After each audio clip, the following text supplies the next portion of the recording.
एक शहर में पूजा अपनी माँ पूनम और अपने बाप राजेश के साथ रहती थी। पूजा के पिताजी एक बहुत बड़े बिजनेसमैन थे।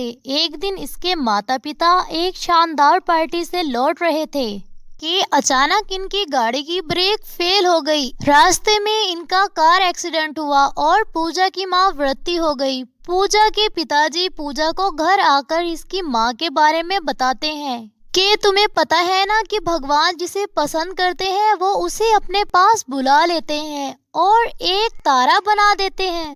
वो देखो, आसमान में जो सबसे तेज चमकता हुआ तारा है वो तुम्हारी माँ है। अब जब भी तुम्हें तुम्हारी माँ की याद आए तो तुम इस तारे से बात कर लेना। पूजा ये सुनकर बहुत खुश हो जाती है, लेकिन दिन रात उसे अपनी माँ की कमी खलने लगती है और वो चुपचाप सी रहने लगती है। उसकी ये हालत देख उसका पिताजी बहुत दुखी हो जाता है और वो फैसला करता है कि वो दूसरी शादी करेगा ताकि पूजा को उसकी माँ की कमी महसूस ना हो। फिर एक दिन वो एक सावित्री नाम की लड़की से शादी करके घर ले आता है। सावित्री बहुत ही चंट चालाक लड़की होती है। वो पूजा को एक आंख पसंद नहीं करती। सावित्री की एक अपनी बेटी भी होती है जिसका नाम गौरी होता है। सावित्री सिर्फ अपनी बेटी पर ध्यान देती है और इससे बहुत प्यार करती है। एक दिन बहुत तेज बारिश हो रही थी। पूजा नदी किनारे पानी भरने जा रही थी कि अचानक इसका पाँव फिसला और वो जोर जोर से चिल्लाने लगी।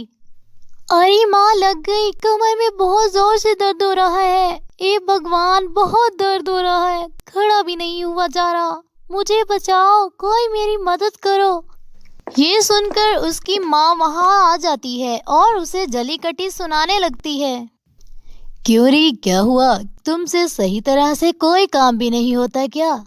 इतने में इसके पिताजी भी वहाँ आ जाते हैं और उसे कहने लगते हैं, एक तो वो गिर गई है, ऊपर से उल्टा उसे उठाने की बजाय तुम उसे डांट रही हो और यहाँ खड़ी हो बजाय उसकी मदद करने के।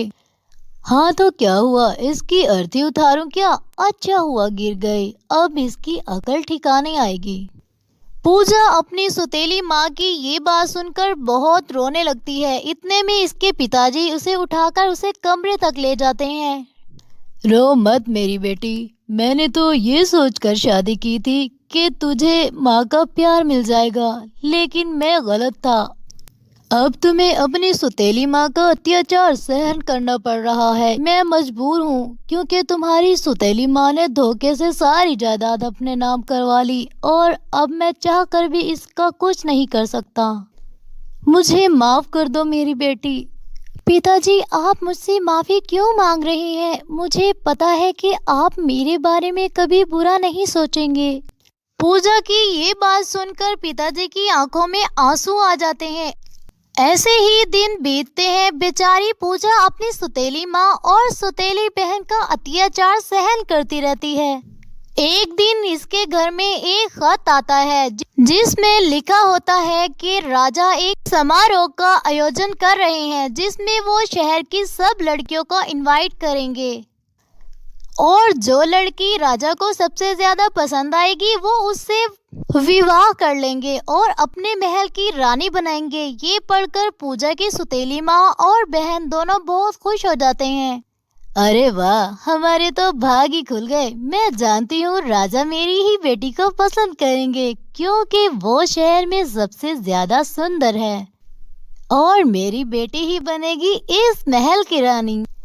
ये कहकर दोनों माँ बेटी जोर जोर से हंसने लगती हैं और पास खड़ी पूजा सौतेली माँ से पूछती है, माँ, क्या मैं भी इस समारोह में हिस्सा ले सकती हूँ? ये सुनकर इसकी सौतेली माँ जोर जोर से हंसने लगती है और कहती है, अरे क्या तूने कभी अपनी शक्ल देखी है? तू जैसी को राजा घर में अपनी नौकरानी बिना रखे और तू राजा के घर की रानी बनने के सपने देख रही है। जा जा अपना काम कर। अपनी सौतेली माँ की ये बात सुनकर पूजा बहुत दुखी हो जाती है और रोने लग जाती है। रोते रोते वो एक जंगल में भाग जाती है और वहाँ जाकर एक पेड़ के नीचे बैठ जाती है। अपनी माँ को याद करके रोने लगती है। माँ, तुम कहाँ चली गई? तुमने तो कभी मेरे साथ ऐसा बर्ताव नहीं किया था जो आज मुझे सहना पड़ रहा है। वापिस आ जाओ ना माँ, तुम्हारे बगैर दुनिया सोने सोने सी लगती है। ये कहकर वो बेचारी रोने लग जाती है। रोते रोते वो देखती है कि अचानक पेड़ से रोशनी निकलती है और वो रोशनी उसकी माँ में बदल जाती है। माँ को देखकर पूजा बहुत खुश हो जाती है और कहने लगती है, माँ आप मुझे छोड़कर कहाँ चली गई थी? आपको पता है कि आपके जाने के बाद मैंने कितना अत्याचार सहा है। सब मुझ पर बहुत हंसते हैं और मेरा मजाक बनाते हैं। मेरी सौतेली माँ अपनी बेटी को लेकर राजा के समारोह में गई है और मुझे यही छोड़कर चली गई है, जबकि मैं भी वहाँ जाना चाहती थी। ये कहकर पूजा जोर जोर से रोने लगती है। माँ ये देखकर उसे कहती है, परेशान मत हो, तुम इस समारोह में जरूर जाओगी। मैं तुम्हारे लिए एक सैंडल लेकर आई हूँ। ये लो सैंडल, इन्हें पहनो और समारोह में चली जाओ। पूजा जैसे ही वो सैंडल पहनती है, इसके फटे पुराने कपड़े एक खूबसूरत लिबास में बदल जाते हैं और इसके बिखरे हुए बाल खूबसूरत सुनहरी बालों में बदल जाते हैं। वो एक बहुत ही खूबसूरत लड़की में बदल जाती है। अब माँ अपनी बेटी से कहती है कि तुम किसी सुंदर राजकुमारी से कम नहीं लग रही हो। तुम अब वहाँ जा सकती हो, लेकिन याद रहे कि ये जादुई सैंडल है और ये जादुई सैंडल सिर्फ 12 बजे तक ही काम करेंगे, यानी तुम्हें 12 बजते ही वहाँ से वापस लौटना होगा। पूजा बहुत खुश हो जाती है और खुशी से झूमने लगती है। माँ से कहती है, आप चिंता मत करो, मैं इस बात का अच्छे से ध्यान रखूंगी और 12 बजते ही वहाँ से लौट आऊंगी। ये कहकर पूजा जैसे ही जंगल से बाहर निकलती है, वो देखती है कि सामने खूबसूरत बग्गी खड़ी होती है जो कि अंधेरे में भी चमक रही होती है। इसमें से एक आदमी निकलता है और पूजा को कहता है, आइए मैडम बैठिए। पूजा इस बग्गी में बैठती है और समारोह के लिए रवाना हो जाती है। जैसे ही वो वहाँ पहुँचती है और दरवाजा खोलती है, समारोह में मौजूद तमाम लोगों की नजर इस पर पड़ती है। वो सभी इसको हैरतजदा निगाह से देखते हैं, जैसे कि आसमान से परी उतर आई हो। जब राजा विवेक की नजर इस पर पड़ती है तो वो देखता ही रह जाता है और इसकी सुनहरी आंखों में खो कर रह जाता है। इसके पास जाता है और इसे डांस के लिए बोलता है।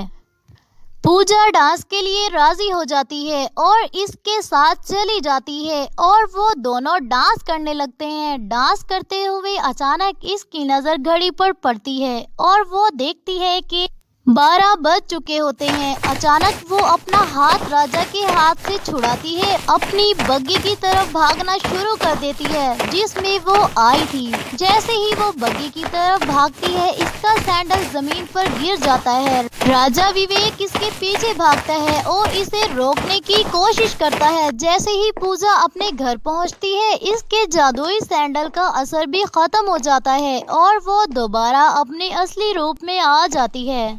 राजा सारी रात यही सोचता है कि आखिर वो सुंदर लड़की कौन है और वो अपने सिपाहियों को सुंदर लड़की को ढूंढने के लिए पूरे शहर में भेजना शुरू कर देता है, लेकिन वो सुंदर लड़की कहीं नहीं मिलती। एक दिन जब वो रात को सो रहा था तो इसकी माँ इसके ख्वाब में आती है और कहती है कि जिस खूबसूरत लड़की की तुम्हें तलाश है वो गौरी के घर में मिलेगी। ये सुनकर इसका सपना टूट जाता है और इसकी आँख खुल जाती है। वो खुद गौरी के घर जाता है। वहाँ जाकर देखता है कि सिर्फ गौरी और उसकी माँ वहाँ पर मौजूद होते हैं। अचानक उसकी नजर साइड पे खड़ी पूजा पर पड़ती है। वो सैंडल उसे पहनाता है और सैंडल उसे बिल्कुल फिट आ जाता है। पूजा अंदर जाती है, उसके साथ का दूसरा सैंडल पहनकर आती है। जैसे ही पूजा वो सैंडल पहनकर बाहर आती है तो वो एक खूबसूरत राजकुमारी में बदल जाती है। पूजा की सुतेली माँ और उसकी बहन उसे देखकर बहुत हैरान हो जाते हैं। राजा उसे लेकर महल में चला जाता है और वो उससे विवाह कर लेता है। फिर वो हंसी खुशी अपने महल में रहने लगते हैं।